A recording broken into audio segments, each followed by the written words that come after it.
सियावर रामचंद्र की जय। गजाननं भूतगणाधिसेवितं कपितजम्बफलचारुभक्षणम् उमासुतं शोकविनाशकारकं नमामि विघ्नेश्वर पादपङ्कजम्। वर्णानामार्थसङ्घानां रसानां छन्दसामपि मङ्गलानां च कर्तारो वन्दे वाणी विनायको।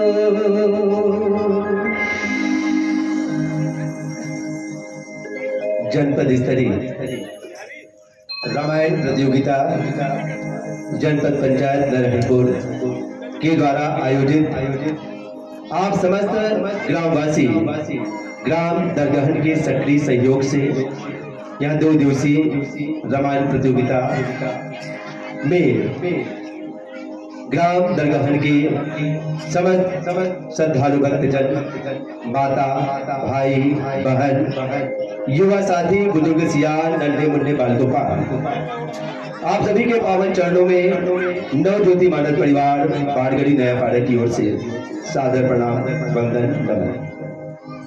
साथ ही इस रामायण प्रतियोगिता के विद्वान निर्णायक की आसनी पर विराजमान परम श्रद्धे गुरुदेव श्री नेताम सर जी, श्रद्धे लक्ष्मण सिन्हा सर जी और मेरे श्रद्धे चाचा श्री घनाराम नागराज जी, आपके भी पावन चरणों को सादर नमन करो। मानस मंच के कुशल मन संचालक परम श्रद्धे मेरे परम मित्र भाई लक्ष्मी नारायण विश्वकर्मा जी, साथ ही मेरे परम श्रद्धे गुरुदेव श्री राजेंद्र राज सर जी, रुद्रसेन भैया जी और आयोजन समिति के रूप में ग्राम दरगहन के समस्त आयोजन समिति के पदाधिकारीगण, कार्यकर्तागण, आप सभी के पावन चरणों को नवज्योति मानस परिवार बाड़गड़ी नयापाड़ा की ओर से सादर नमन वंदन प्रणाम करते हैं। चलिए समय के साथ हम चल पड़े, बहुत ही कम समय में अपनी बातों को हम रखने का प्रयास करेंगे।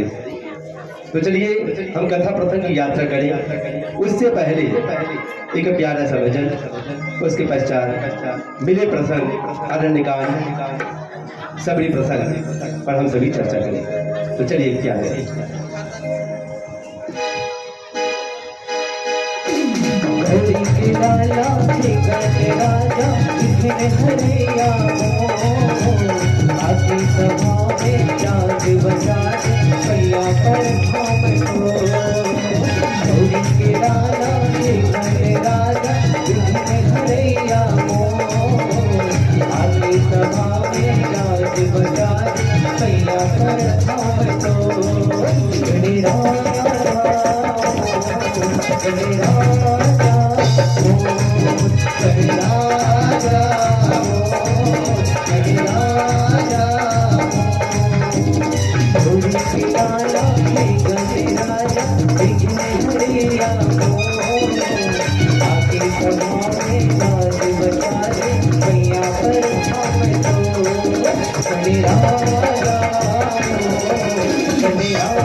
सियावर रामचंद्र की जय। लंबोदर महाराज की जय। भगवान श्री राम की जय। उमापति महादेव की जय। विष्णु गुरुर्देवो महेश्वरा गुरु साक्षात् परम ब्रह्मा तस्मै श्री गुरवे नमः। तस्मै श्री गुरवे नमः। वर्णनामार्थ संघानां रसनां छन्द सामपि मंगलानां च कर्तारौ वन्दे वाणी विनायक।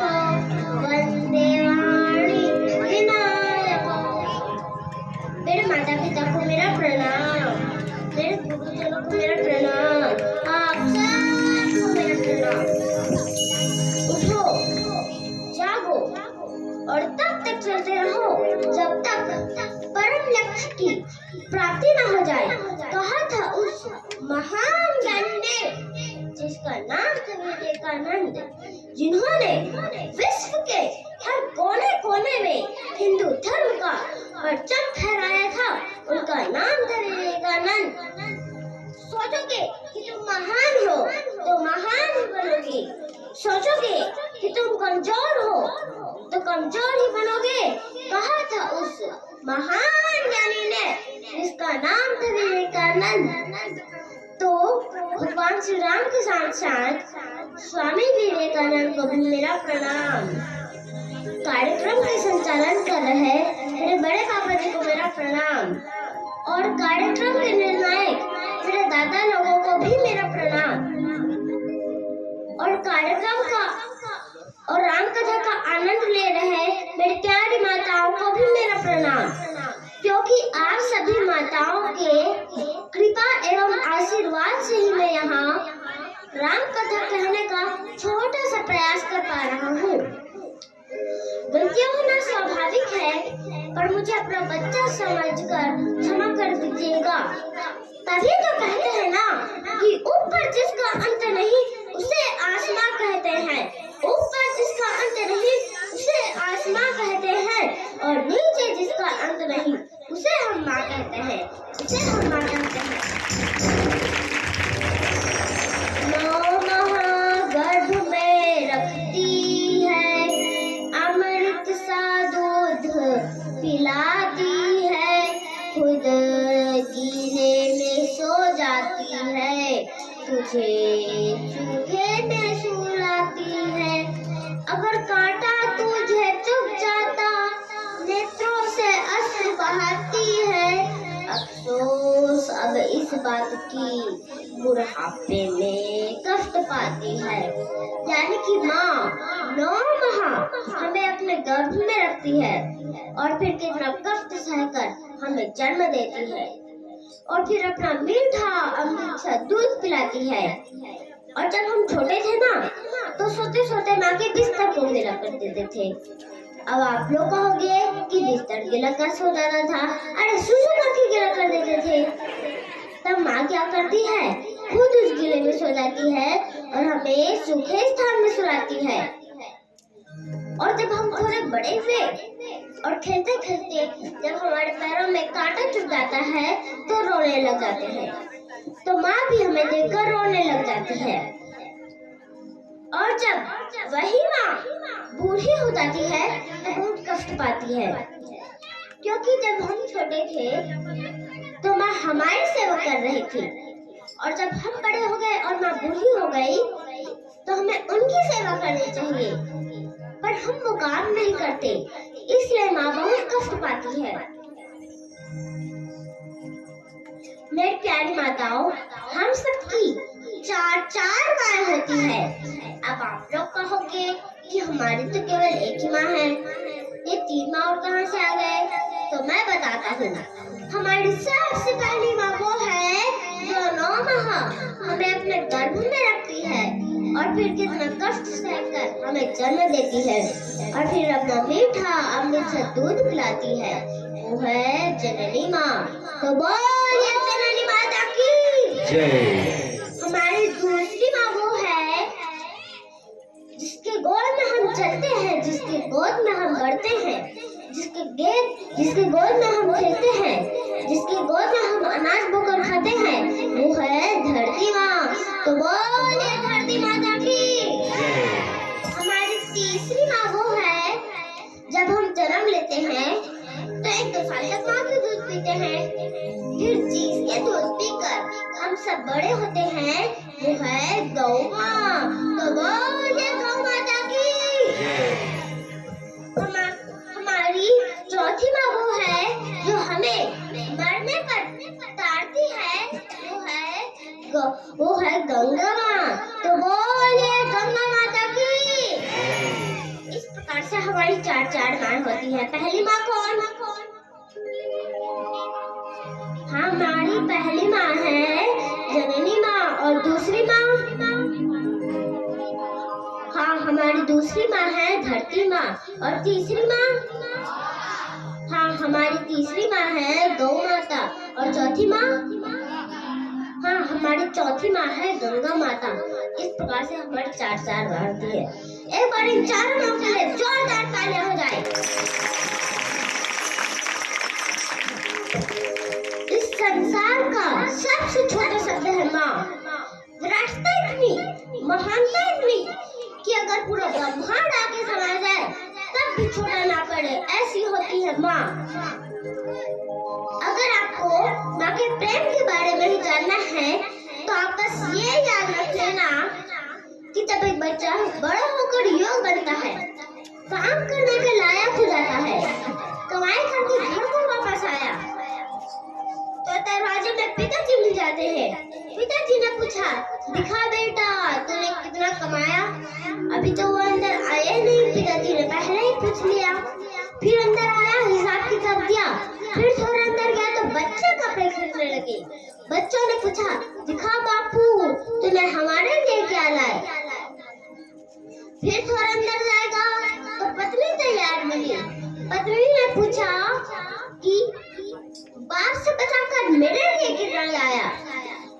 पूछा कितना कमाया, बच्चे ने पूछा क्या लाया, और पत्नी ने पूछा कितना बचाया। पर माँ मिलेगी तो वो ना ये पूछेगी कि बेटा तूने कितना कमाया, ना माँ ये पूछेगी कि बेटा तूने मेरे लिए क्या लाया, और ना माँ ये पूछेगी कि बेटा तूने कितना बचाया। माँ तो बस एक ही चीज कहेगी अपने बेटे के सर में प्रेम से हाथ घुमाकर कि मेरे लाल तूने दिन भर काम ही किया कि कुछ खाया या भी नहीं खाया। ऐसी होती है माँ। तभी तो कहते हैं ना कि बदकिस्मत की कोई ताली नहीं होती, बदकिस्मत की कोई ताली नहीं होती, सूखे पेड़ की कोई डाली नहीं होती, और जो झुक जाए अपने माँ बाप की जगह पे उसकी झोली कभी खाली नहीं जाती। तो आज हम अरण्य कांड की कथा सुनेंगे। अब ये अरण्य मतलब क्या है? तो अरण्य मतलब है जंगल। आज हम जंगल की कथा सुनेंगे। जब भगवान श्री राम 14 वर्षों के लिए वनवास को गए तो उन्हें 3 अद्भुत रिश्तेदार मिले। अब ये 3 अद्भुत रिश्तेदार कौन? तो पहला मिला कुंवारा बाप, दूसरी मिली कुंवारी माँ, और तीसरा मिला कुंवारा बेटा। अब भगवान श्री राम का कुंवारा बाप कौन? तो याद कीजिए, भगवान श्री राम ने वनवास में किसी को पिता कहा था, पिता का दर्जा दिया था, और वो थे रामायण के गिद्धराज जटायु जी महाराज। अब कुंवारा पुत्र, तो याद कीजिए, भगवान श्री राम ने वनवास में किसी को पुत्र कहा था, पुत्र का दर्जा दिया था, और वो थे रामायण के पवन सुत हनुमान जी महाराज। अब कुंवारी माँ, तो याद कीजिए, भगवान श्री राम ने वनवास में किसी को माँ कहा था, माता का दर्जा दिया था, और वो थे रामायण के माता सबरी। और आज हम इन्हीं माता सबरी की कथा सुनेंगे। तो रामायण में कुल 27 नारी पात्रों की चर्चा हुई है, जिनमें से एक मुख्य पात्र है माता सबरी। और आज हम इन्हीं माता सबरी की कथा सुने। उससे पहले एक भजन। चलो ग भैया चलो वो बहनी राम कथा माँ जाओ, चलो ग भैया चलो वो बहनी राम कथा माँ जाओ, चलो ग भैया चलो वो बहनी राम कथा माँ जाओ, चलो ग भैया चलो बहनी राम कथा माँ जाओ। श्री राम के भजन लगा के जीवन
राम गुण गावो।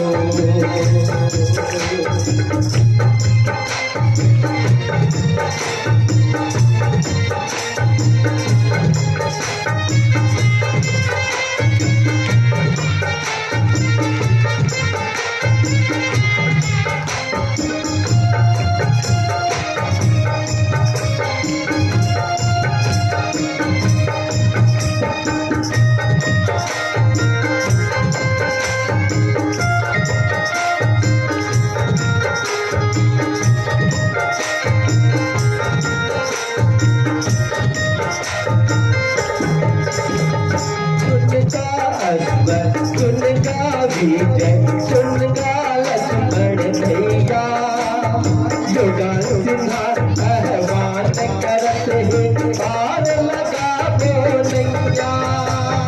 सुन गा विजय सुन गा लक्ष्मण सुन गा लक्ष्मण भैया, युगल सिंहार आह्वान करत है पार लगा बोलैया, पार लगा बोलैया, पार लगा बोलैया।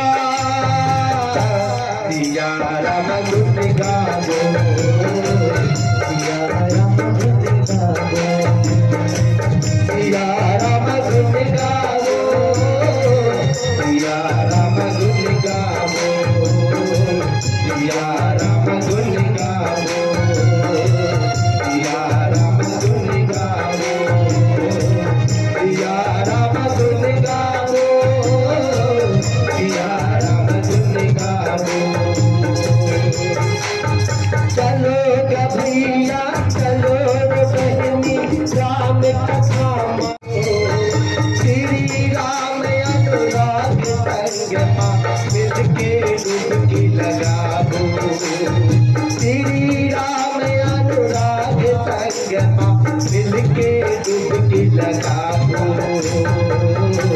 सिया राम गुण गावो, सिया राम गुण गावो, सिया राम गुण गावो, सिया राम गुण गावो, सिया राम गुण गावो, सिया राम गुण गावो, सिया राम गुण गावो। बोलिए जगदीश्वर भगवान की जय।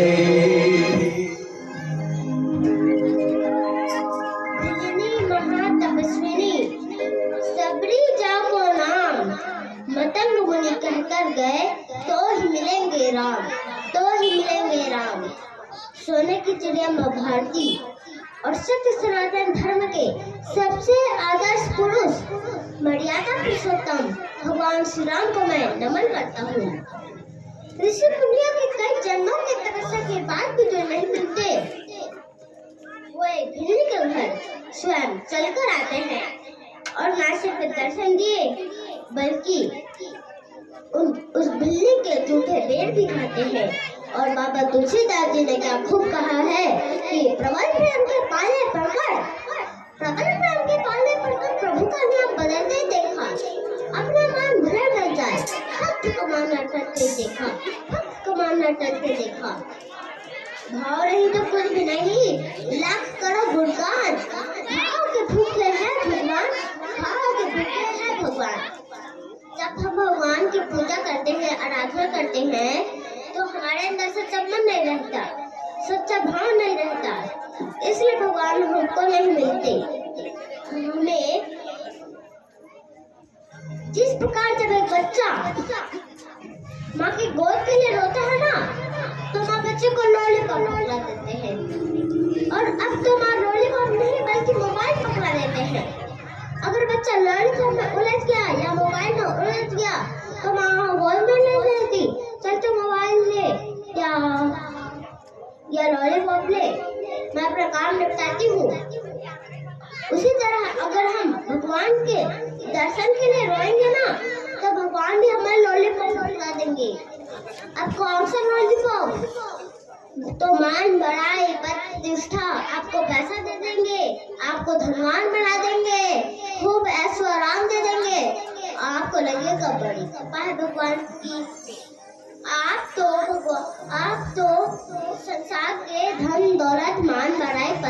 व्यवस्था में उलझ जाएंगे और भगवान बाजू से निकल जाएंगे। ना ना ना, आप तो यहाँ उलझ गए।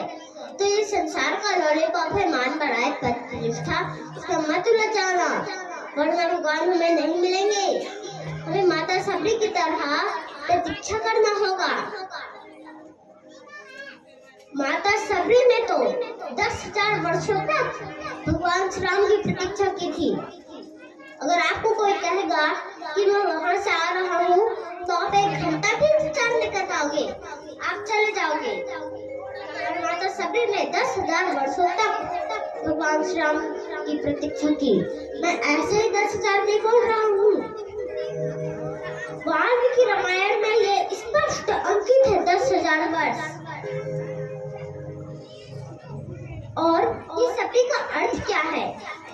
तो कुछ संत जन कहते हैं कि जो सब्र कर सकती है उसे सबरी कहते हैं, और कुछ संत जन कहते हैं कि जो सबसे बड़ी है। अब किसकी से बड़ी? तो काम, क्रोध, मोह, लोभ सबसे मुक्त उसे सबरी कहते हैं। अब माता सबरी की कथा सुने उससे पहले ये जान लेते हैं कि वो पूरे जन्म में अपने क्या थे। तो माता सबरी अपने पूर्व जन्म में एक रानी थी। जिस तरह वो इस जन्म में भगवान की बहुत बड़ी भक्त थी, उसी तरह वो पूर्व जन्म में भी भगवान की बहुत बड़ी भक्त थी। और वो रानी बहुत धर्मात्मा थी। राजा भी धर्मात्मा थे, पर वो थोड़ा मर्यादित थे। एक बार राजा और रानी प्रयागराज इलाहाबाद एक कुंभ मेले में गए। अब ये कुंभ मेला क्या होता है? तो कुंभ मेला में पूरे भारत देश के संत जन कथा सुनाने आते हैं, भजन कीर्तन करते हैं, कुंभ स्नान करते हैं। और ये कुंभ मेले कहाँ कहाँ होते हैं? तो हमारे भारत देश में ये कुंभ मेले 4 जगह होते हैं। अब कौन से 4 जगह? तो प्रयागराज, इलाहाबाद, नासिक, हरिद्वार, उज्जैन, इन 4 जगह ये कुंभ मेले होते हैं। और जहाँ पास राजा और रानी ठहरे थे, वहीं पास भजन कीर्तन चल रहा था। रानी का भी मन किया वहाँ जाने का। तो रानी ने राजा से पूछा, क्या मैं भजन कीर्तन कर आऊं, कथा सुनाऊं? तो राजा ने कहा, नहीं रानी, तुम कोई आम स्त्री नहीं हो, तुम महारानी हो। अगर तुम वहाँ भजन कीर्तन में नाचोगी, डोलोगी, तो लोग क्या कहेंगे कि ये रानी भजन कीर्तन में नाच रही है, डोल रही है, हमारी नाक कट जाएगी, इसलिए तुम वहाँ नहीं जाओगी। रानी को बहुत दुख हुआ। फिर वो भजन कीर्तन में चले जाती है। अब देखिए, राम कथा में इतना रस है कि किसी को पता ही नहीं चलता कि कब रात बीत गई। रानी को पता ही नहीं चला कब रात बीत गई। फिर वो सुबह जब आती है तो राजा आग बबूला हो जाते हैं कि मैंने तुम्हें मना किया था कि वहाँ मत जाना, फिर भी तुम क्यों गई? वो कहते हैं कि अगर भजन कीर्तन करना ही था तो हमें क्या देती, हम उन्हें बुला लेते। तो रानी ने कहा कि महात्माओं के पास जाया जाता है, उनको बुलाया नहीं जाता। राजा ताने देने लगे। और फिर आधी रात को वो रानी त्रिवेणी संगम में चले जाती है, जहाँ पास 3 नदियाँ मिलते हैं। कौन सी नदियाँ? तो गंगा, जमुना और सरस्वती, ये 3 नदियाँ वहाँ मिलते हैं। और फिर रानी वहाँ पास गई और फिर उन्होंने कहा कि हे गंगा माँ, मैं यहाँ आत्महत्या कर रही हूँ और मुझे पता है कि आत्महत्या करने से बड़ा कोई पाप नहीं है, पर मैं वो पाप कर रही हूँ, इसलिए मुझे क्षमा कर देना। अगर आपको मुझे कोई दूसरा जन्म देना ही है तो मुझे कोई ऊंचे कुल में जन्म मत देना। मुझे ऊंचे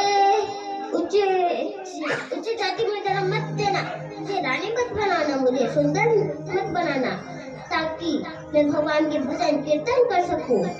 और ऐसा कहते हुए वो रानी अपने प्राण त्याग देती है और वही रानी अब अगले जन्म में माता सबरी के रूप में जन्म लेती है। और जब वो रानी माता सबरी के रूप में जन्म लेती है और फिर वो धीरे धीरे बड़े होने लगे, तो उनकी माता ने कहा कि अब लाडली बिटिया बड़ी हो रही है, अब उसका विवाह कर देना चाहिए। तो माता सबरी के पिता ने उसके लिए वर ढूंढा। तो वर भी कैसा, तो जब वनवासियों का विवाह होता है और उसके लिए वर ढूंढना होता है, तो वो एक ऐसे लड़के को ढूंढते हैं जो बहुत शूरवीर हो, बहुत अच्छे से शिकार कर लेता हो, एक तीर से 2 निशाना लगा लेता हो।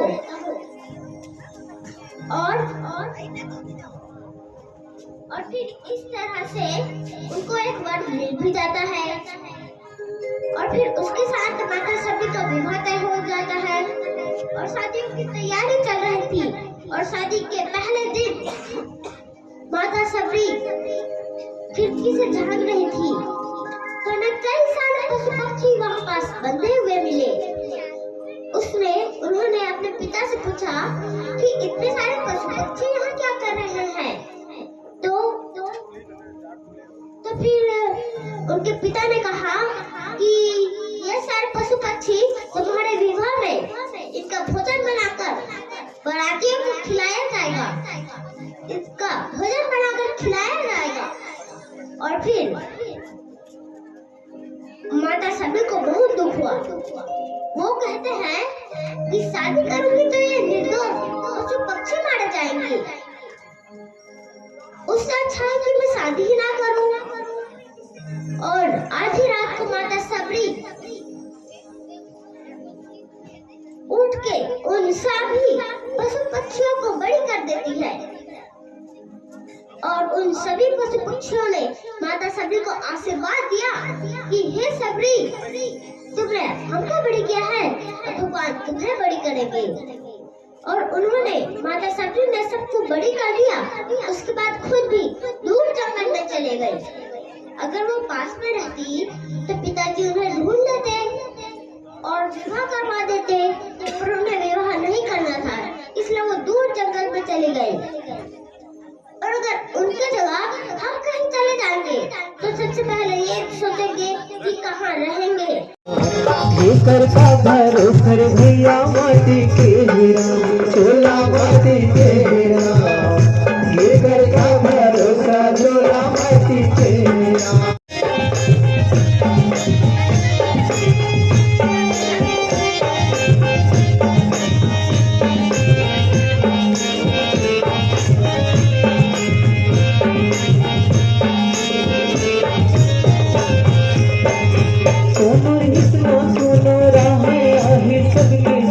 भैया आई सबकी पारी, सोनरी इतना कोरा है, आई सबके पारी, भैया आई सबके पारी। भरोसा कर ले पारी लगी पर हरि के नाम ले वो भैया, हरि के नाम ले वो। भरोसा कर ले पारी लगी पर हरि के नाम ले वो भैया, हरि के नाम ले वो।